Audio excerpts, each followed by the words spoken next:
Ah, the magical world of Disney. So much goes on off stage and behind the scenes to ensure that the guests have the most magical time of their lives once they arrive on the property. Ever seen a wet paint sign while walking through the parks? How about a maintenance cast member with a bag of tools? Anyone with a construction hard hat? Of course you haven't. That would ruin the experience that is the WDW perfection. That is because 99.99% of all work goes on after the show is over. All the little mice that keep the place running like clockwork don't even start working until the announcement is made over the radios that we carry that the park is clear. Then, the crews get to work. The maintenance starts buzzing around on golf carts. The custodial cast members bring out large hoses and wash down every inch of the street we all walk on. And the construction crews are allowed past the security perimeter gates to come in and do whatever needs to be done. That's where my story begins. I've worked construction most of my life. When work dried up north, I moved to Florida where some of my family had moved over 10 years ago. Naturally, I needed to find a job. I wound up applying and getting hired for a construction company that shall remain nameless that literally did almost all of the construction needs for the corporate mouse. I spent 5 or 6 overnights a week at various locations at WDW with coworkers. We weren't employed by Disney, hence we were not cast members. Doing whatever our foreman told us that needed to be done. Sweet gig actually. Even though it was very hard work at times, just think, how many people can truly say they get to ride around the Magic Kingdom, Animal Kingdom, etc. in the dead of night in trucks, golf carts, what have you, while the park is just about empty, except for a skeleton crew. For about the first 6 months, I kind of kept to myself, except for talking with the crew of the company I worked for. Then I began to notice how chummy many of the Disney overnight crews was with the staff. Custodians, when working in the same areas as us, would come and talk to the boys as well as the overnight security cast members. I began to slowly get to know many of these folks as well. They, for the most part, were really nice. I got to know many of the night security staff, by face at least, at 4 parks as well as the resorts. If you didn't know, WDW opened in 1971. It's actually not too uncommon to come across someone who had been a lifer with Disney or knew someone who was. 40 plus years for the mouse, God bless him. Even my foreman, although he did not work directly for WDW, was one of these. Boy, did he have some stories to tell to pass the time. As I adjusted more to the job, I began to get more comfortable with the surroundings. The cast members grew more social towards me, and I was able to make my way through the parks without getting lost too. Let me tell you, it's not an easy feat when you first start out working there, especially at night. Although it's not pitch black, there was very minimal lighting except for where we put our floodlights up to do work. The security was only using flashlights or the headlights of carts to light their way, and store lights are only on if someone's working in them. Quite eerie and yet cool at the same time. It's like a totally different place than during operating hours. As a matter of fact, one time I decided to visit the park as a guest. I couldn't find a ride that I wanted to go on because it looked so different during the day. With all the colors, people, sounds, and music, 1 year of working at the place full time and I had to swallow my stupid pride and go get a map. Pathetic. Anyway, as I started conversing more and more with cast members, some of the security staff and I found out that we had more mutual interest in the paranormal. Of course, that would come up in a conversation eventually when working graveyard shifts. I would get to hear stories from them all the time. The famous ghost in the Pirates of the Caribbean ride, the murder-suicide in one of the rooms of a certain resort, the jumping off of the terrace at another, ghosts of cast members who passed on that come back and say hi, the spooky occurrences at rides where some unfortunate guest was killed. The stories went on and on. Although it was fun to hear, I wouldn't lie. It did give the whole property an ominous feel at times that a guest will never get to experience. Even coworkers of mine had stories to tell. Attractions turning on even though the lockout tag system is in place to ensure that they don't. Following someone to the break room and walking in to find out no one was there. Of course, the noises and voices when they were working alone.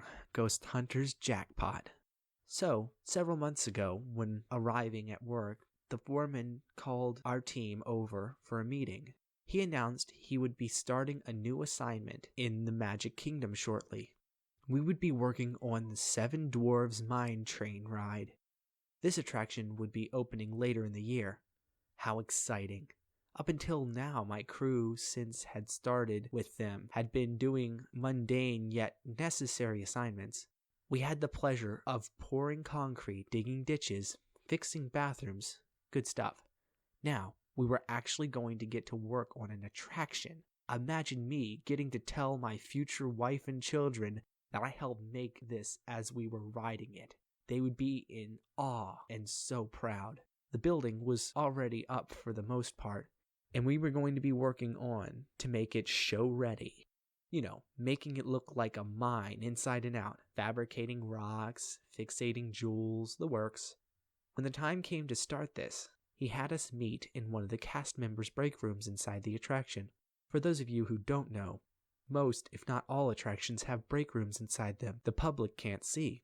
A cast member working a ride literally doesn't have to leave it if he or she doesn't want to, even for a lunch break. He explained the job, who would be doing what each week, and all the normal details. Then he proceeded to tell us that as per Disney management, we were all to take our lunch breaks at 3 a.m. and only take it in this particular break room we were in. I thought that was kind of weird. Since my employment with them began, we were never told when and where to take lunch. We used to stagger our breaks as well, so most of the crew was always working. Whatever, I guess. The mouse pays the bills, and who the hell was I to question it? I was still a rookie, but I will say this. I saw what I was thinking in the eyes of my coworkers as well. We were only a group of 10 guys on assignment, and we were broken up into groups of 5. One group would work on the outside, and one group on the inside of the attraction. I was in the inside group. It was a pain to work in that thing. Due to the size of the space we had to work in, maybe 1 or 2 floodlights would fit in an area where we were working. It gave an effect of staring into a fire in the woods. While working on the wall, it was bright as hell. It became a running joke or contest of who tripped on something and broke their ass the most each week had to pay for drinks when we went out together. I paid up twice the first months. Thanks, Disney. I guess you could call me paranoid, but I would never leave my lunch bag in the fridge in the break room. I'm an absolute angry asshole if I get hungry, and after having it stolen once in a while at the Animal Kingdom, I was not going to have it happen again, so I just carried it with my other gear from then on. We were working on the opposite side of the attraction from the break room, and it was just about lunchtime. We cleaned up all the possible trip hazards and went on to break. When we got to the break room, I realized I'd left my bag where we were working. Damn it. There was no way I was going to spend $8 on a Coke and a stupid bear claw from one of Disney's rip-off vending machines. I told the guys I was going to run back and get my bag. So off I went. I was hurrying along because we only get a half hour for lunch, and if we take even a minute longer to get back to our work location, there'll be hell to pay. And you'll all know how fast a half hour flies by unless you're working. Trying to make good time, I must have made a wrong turn in all the blackness. My stupid flashlight was in my tool bag, of course. I was attempting to feel my way around the track when I saw some light coming up ahead of me. They looked like they could be a set of emergency lights. Dim and flickering. Who cares? Any port in a storm, right? I slowly made my way towards them and began to hear voices, but I couldn't make out any words. There was no one in the attraction other than us. Or so we were told. Oh my God. After all the stories they told, I was finally going to have my own. As much as I felt the hairs on my neck stand up, I was excited as well. Even though I really like hearing about ghost stories, I can't say I'm really truly afraid of them. I don't want them in my home. Other than that, I find the idea of them fascinating. I slowly peeked my head around the next corner. I wish to God it was a ghost I saw. It was large, at least compared to where we were working. A large open space, and there was fabricated stone slab made to look like natural rock formation in the center. 6 figures in suits were around it in a circle. 5 were holding candles, while 1 was reading off what looked like an old piece of parchment. What he was saying was beyond my knowledge. Not English, from what I could hear. Every time the main suit would finish a sentence or two, the others would repeat the last word. As I crouched there, amazed, I saw what looked like a flash of yellow-blue stirring from atop the altar. There was someone on it. A woman. She stirred again. I thought my eyes were playing tricks on me. It looked like one of those college program kids that get to be friends with the characters. Completely dressed as Snow White. She was gagged and bound. What the hell was I seeing? Her eyes? Huge and filled with fright. Tears were streaming down her face, making her overly done makeup run. As much as she struggled, she could barely move. The man with the parchment stopped reading. All the others produced some crudely made daggers and made their way to her. 2 of them went to each of her arms, 2 to her legs, and 1 stood at the top of her head. The leader, for lack of a better word, made a gesture with his hands and said one more incomprehensible word, and the others moved in. The 2 by her arms sliced her arms from the mid-bicep down to the wrists. 2 others did the same from mid-thigh to the tops of her feet. The 5th one actually carved what looked like a half-moon in her forehead. I shifted. I stifled a scream and closed my eyes. I could hear muffled screams and smell the copper in my nostrils and taste it in the back of my throat. I opened my eyes briefly to see the leader produce a knife and walk over to the altar and lifted poor Snow White's chin up towards him. That's when I turned and ran. I got back to the break room, sprinting through the door. I must have looked half crazed because my buddies said, "What the hell happened to you? Where's your lunch bag?" I didn't even answer him. I just stood there. He looked me over one more time and decided to call the foreman over the radio to talk to me. The foreman asked me to come in, took one look at me, and asked if I was feeling okay. I shook my head. He told me to go home for the remainder of my shift. I called out sick for the next 3 days. In the comfort of my home, I attempted to rationalize what happened. It had to be a gag, right? It was my boys with an elaborate welcome to the crew trick. I mean, God, Wonderful World of Disney is crammed full of college program kids. Late teens and early 20-year-olds away from home in college, getting paid crap just so they can put Disney on their resumes. Just fornicating and causing havoc every chance they get. Playing tricks so they can put it on their blogs or Twitter or whatever else stupid things they use to get attention. Had to be. On my first day back to work, I literally had to force myself not to turn my car around at the security gate when the guard opened it up for me to enter. When I got back to the break room, one of the lifters I worked with was sitting there, seemingly waiting for me. He told me to clock in, leave my stuff with him, and go meet the foreman over by the main entrance. I looked at him quizzically, since it was pretty far from where the mine was, and it was pretty heavily frowned upon for us non-cast members to be found wandering far from where we were assigned. I stated as such, and he just said, "Go, you'll be with your boss, so it'll be his ass and not yours if somebody says something." I made my way over to the main entrance and found him under the train station, sitting on one of the benches. He told me to sit. We sat there for about 5 minutes without speaking. He lit a cigarette, and I did as well. During the night shift, you could get away with this if you were careful about it. He asked me what had happened to me the other night. I just shrugged, looked at the newly hosed ground, and exhaled. He put his hand on my shoulder and said I was a great coworker. The other guys liked me a lot, and he didn't want to lose me, and that he was surprised I came back after the way I looked. I told him it wasn't far from the truth. He asked me if I was just sick or if something had happened. He also asked me if maybe a cast member or manager had given me a hard time, and if so, he'd handle it. I shook my head and said that he wouldn't believe me and would probably fire me for being a nut if I told him. He then said something that made me feel it was okay to tell my story. He said, "I've worked here since it was just flat land and dirt roads. Nothing you can say will shock me." I looked at him, dead in the eyes. When I saw he was telling the truth, I began explaining everything from the beginning. I ended my story when the other guy told me to come see him. My foreman sat there, flicked the cigarette butt, and grounded it into the floor. A huge Disney no-no. He sat there nodding through the entire story, not interrupting once, never once a smirk, a smile, or a look of disbelief. A custodial truck happened to drive by when the headlights flashed on us. I had seen all the blood had seemed to drain from my foreman's face. He breathed in and exhaled once from his mouth.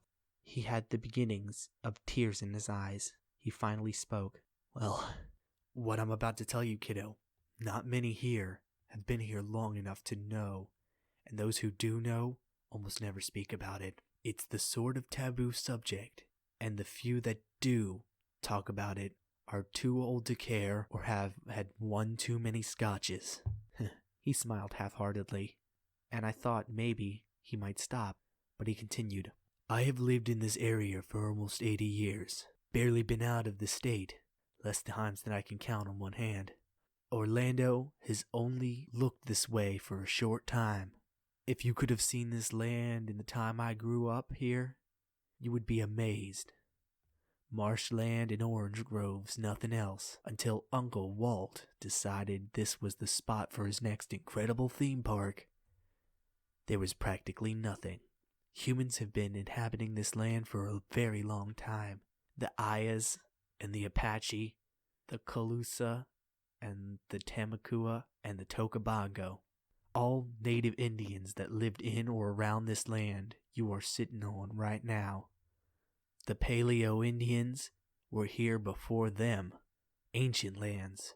Well, I'm no historian, but I guess them Indians at some point figured out this land was just a little spoiled. Spoiled as in not just bad, but spoiled as in how a little child throws a tantrum if it doesn't get its way. At some point, when these cultures are not having good weather or crops, what have you, they figured out that a blood sacrifice could do the trick. Every time they built a large structure in the area, they drew blood. For whatever reason, the sacrifice had to do with the structure being built. For example, if the Indians were building a religious structure, a shaman had to be sacrificed. If a settler was building a barn or an orange grove, a farmhand had to be the one. You get me? And it had to be done by the elder of the town. Couldn't be done by just anyone, but by the elders or most influential ones in the area.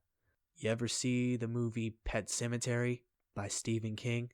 Like that, but important people involved. Do you know the story about Disney buying this land? He bought it not under the Disney brand, but hundreds of pseudo companies. He didn't want anyone to know he was going to build a theme park here, because the locals may not have sold cheaply as they did, so he did what he did. I wonder if, through all this half-truth bargaining, if him or his round table exclusives ever wondered why so many were willing to sell for that price.